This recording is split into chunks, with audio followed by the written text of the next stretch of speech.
لا أقسم بيوم القيامة ولا أقسم بالنفس اللوامة يحسب الإنسان أن لن نجمع عظاما بلى قادرين على أن نسوي بنانا بل يريد الإنسان ليفجر أمامه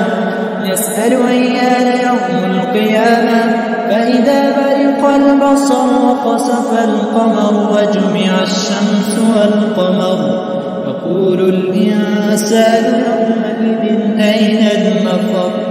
كلا لا وزر إلى ربك يومئذ المستقر ينبأ الإنسان يومئذ بما قدم وأخر بل الإنسان على نفسه بصيرا ولو ألقى معاذيرا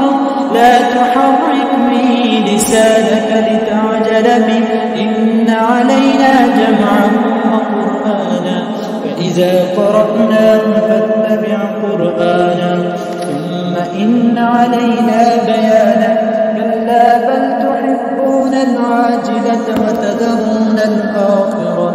وجوه يومئذ ناظرة إلى ربها ناظرة ووجوه يومئذ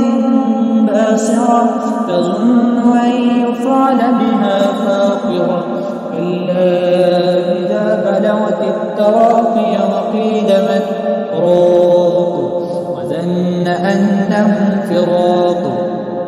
والتفت الساق بالساق إلى ربك يومئذ المساق فلا صدق ولا صلى ولكن كذب وتولى ثم ذهب إلى أهله يتمطى أولى لك فأولى ثم أولى لك فأولى أيحسب الإنسان أن يترك سدى ألم يكن طفة من مني يمنى ثم كان علقة فخلق فسوى فجعل منه الزوجين الذكر والأنثى أليس ذلك بقادر على أن يحيي الموتى